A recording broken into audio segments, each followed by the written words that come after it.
and Karimi. Now I'm going to make a boat today because I thought you've got the hot tub out and maybe we can make a boat to sail on it. So, and maybe Karimi, you can do it in your garden.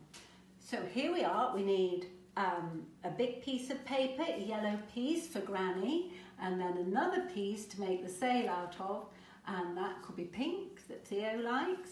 You need a straw, you need some scissors and some sellotape. So off we go. First of all, you fold your piece of paper in half, the long way round. Open it out and then fold it down this way round. Now fold the corners over to meet the middle. The corners over to meet the middle.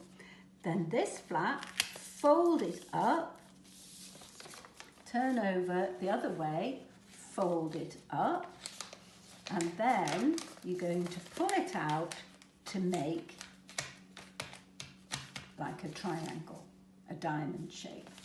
Now when you've got your diamond shape, you then have to fold up one side that way, then turn it over, fold the other side up that way, and then pull it out a little bit so that you fold it back into a smaller diamond shape.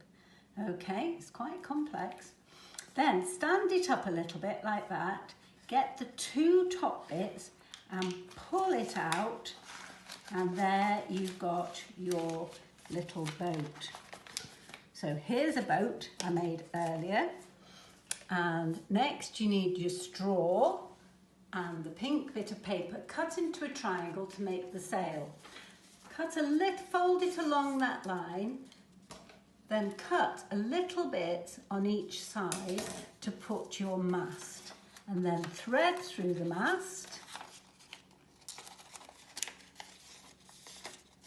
And then you can get a little bit of sellotape, stick it on your straw and stick your mast on to your boat.